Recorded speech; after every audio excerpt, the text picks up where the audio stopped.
Alam niyo ba kung gaano kayaman ang batang artista na si Aura Brigela? Mula sa pagiging viral sensation sa social media hanggang sa pagiging isa sa pinakakilalang child stars sa Pilipinas, napaka-impressive ng kanyang journey. Pero higit pa sa kanyang talento at karisma, marami ang curious kung paano niya naipon ang kanyang kayamanan sa murang edad. Sa video na ito, sisilipin natin hindi lamang ang net worth ni Aura Brigela, kundi pati na rin ang mga pinagdaanan niya para makarating sa tuktok ng showbiz. Tutuklasin natin ang kanyang career milestones, endorsements, investments, at lifestyle. Kung gusto niyo ng full breakdown ng buhay at kayamanan ni Aura, manatiling nakatutok sa video na ito. Bago tayo magsimula, huwag kalimutan i-like, subscribe, at i-click ang notification bell para updated kayo sa lahat ng kwento ng mga sikat na personalidad sa Pilipinas. Ready na ba kayo? Tara, simulan na natin. Si McNeil Neri Brigela, o mas kilala sa kanyang screen name na Aura Brigela, ay ipinanganak noong Marso 26, 2004 sa Metro Manila. Bata pa lamang siya, nakita na ang kakaibang talento sa pag-arte at pagpapatawa. Sa edad na 10, sumabak siya sa mundo ng showbiz at hindi nagtagal, naging viral sensation siya sa social media dahil sa kanyang unique charm at natural na comedic timing. Ang kanyang unang malaking exposure ay nang lumabas siya sa Wowowin, kung saan nakilala siya dahil sa nakakaaliw na personality at kakayahan niyang magpatawa ng tao sa kahit simpleng joke o facial expression. Ngunit tunay na nakilala si Aura nang lumahok siya sa mga mainstream shows tulad ng FPJ's Ang Probinsyano. Dito, ipinakita niya na kaya niyang makipagsabayan sa mas matatalinong aktor at matinding produksyon kahit bata pa lamang. Ang kanyang karakter ay puno ng enerhiya at kasiyahan, isang dahilan kung bakit minahal siya ng publiko. Hindi lamang talento ang nagdala kay Aura sa tuktok. Sa murang edad, natutunan niyang gamitin ang social media para ipakita ang kanyang personality at comedic skits.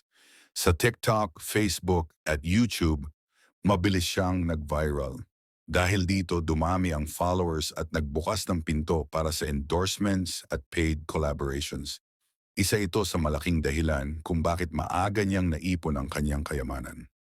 Bukod sa television at social media, lumahok rin si Aura sa ilang film projects. Mula sa indie films hanggang sa mainstream, nakatulong ang mga pelikula sa pagpapalawak ng kanyang audience. Ang kanyang versatility, comedy, drama, at social media skits ay nagpatibay sa kanyang status bilang isa sa pinaka-promising young actors sa bansa.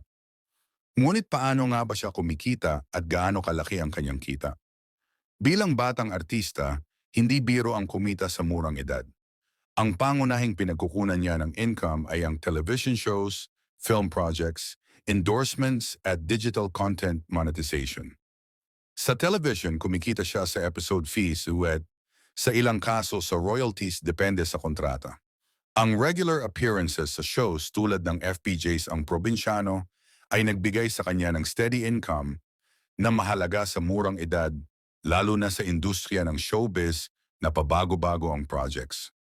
Sa pelikula, kumikita si Aura sa talent fees at sa profit sharing ng ilang productions. Bagamat bata pa, natutunan niyang pahalagahan ang kanyang brand, pumili ng projects na may mataas na audience reach, at siguraduhing sustainable ang kanyang kita. Isa sa pinakamalaking contributor sa kanyang kayamanan ay ang endorsements.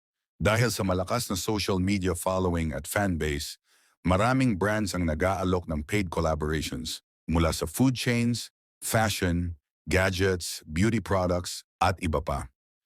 Ang bawat endorsement ay maaaring umabot ng libu-libong piso bawat post o campaign, at ito ay mabilis na nadagdagan sa kanyang teenage years. Hindi rin pinalampas ni Aura ang opportunity na mag-monetize ng content online. Sa TikTok, YouTube, and Instagram, kumikita siya sa ad revenue, sponsored content, at viral content. Sa murang edad, naging savvy siya sa digital marketing, isang skill na madalas natutunan lamang sa mas matanda. Dahil dito, ang social media ay naging isa sa major pillars ng kanyang financial growth. Hindi lang pera ang nakukuha ni Aura sa kanyang career, nakakaapekto rin ito sa kanyang lifestyle. Sa social media, makikita ang kanyang fashion sense, luxury items, at travel adventures. Kilala siya sa bold at trendy outfits na madalas ay branded. Nakakatulong ito hindi lamang sa pagpapakita ng personality, kundi pati na rin sa endorsements. Dahil ang kanyang image ay valuable para sa brands. Bilang batang celebrity, nakapag-travel na rin siya sa iba't ibang lugar sa Pilipinas at maging sa ibang bansa. Ang exposure sa ibang kultura at experiences ay hindi lamang nagbibigay saya, kundi pati na rin ng content creation opportunities. Ang mga travel posts at behind-the-scenes adventures ay nagdaragdag sa kanyang social media presence at monetization potential. Bukod sa entertainment at lifestyle, may bahagi rin si Aura sa philanthropy at social initiatives. Kahit bata pa, nakikilahok siya sa community events, fundraising campaigns, at charitable projects. Ang positibong public image na ito ay nakakatulong sa career longevity at credibility.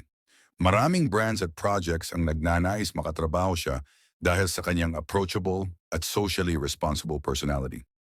Marami ang curious sa kanyang net worth, bagamat walang opisyal na dokumento, base sa career achievements, projects, endorsements, at public lifestyle, ma-estimate natin ang kanyang net worth.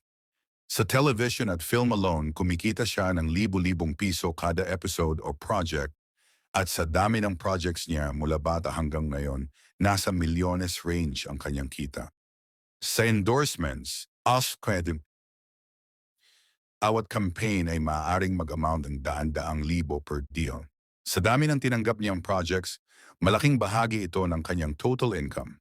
Sa social media, kumikita siya sa ad revenue at sponsored content at dahil mataas ang engagement at following niya, malaking bahagi rin ito ng kanyang net worth. Base sa lahat ng factors, maaaring umabot ang net worth ni Aura Briguela sa humigit kumulang 10 hanggang 15 piso na milyon o higit pa sa murang edad. Ang kwento ni Aura ay hindi lamang tungkol sa pera. Ito ay tungkol sa talento, consistency, strategy, at self-awareness. Kahit bata pa, natutunan niyang pahalagahan ang opportunities, mag-manage ng finances, at gamitin ang kanyang image sa makabuluhang paraan. Ang kanyang success ay nagbibigay inspirasyon hindi lamang sa mga bata at teens, kundi pati na rin sa mga aspiring content creators at entertainers. Ang pinakaimportanteng aral mula sa buhay ni Aura ay ang talent is important, but strategy is key. Hindi sapat na cute or funny lang. Kailangan din ng tamang decision-making, diversified income streams, at positive public image. Sa pamamagitan ng dedication at tamang guidance, kaya ng batang artista na maging financially independent at successful. Sa murang edad, si Aura Briguela ay patunay na ang kombinasyon ng talento, strategy, at dedication ay nagbubunga ng tagumpay at kayamanan. Mula sa pagiging viral sensation hanggang sa mainstream TV at digital platforms, naipakita niya na kaya mong magtagumpay kahit bata pa. Ang estimated net worth niya na 10 hanggang 15 milyong piso, kasama ang kanyang lifestyle, endorsements at projects ay hindi lamang numero. Ito ay resulta ng hard work, smart decisions, at pagiging consistent. Kung may isang matutunan tayo mula sa kwento ni Aura, ito ay ang importance ng pursuing passions while leveraging opportunities wisely. Sa patuloy na paglaki at career development niya, tiyak na mas marami pa siyang maabot at maipapakita sa mundo.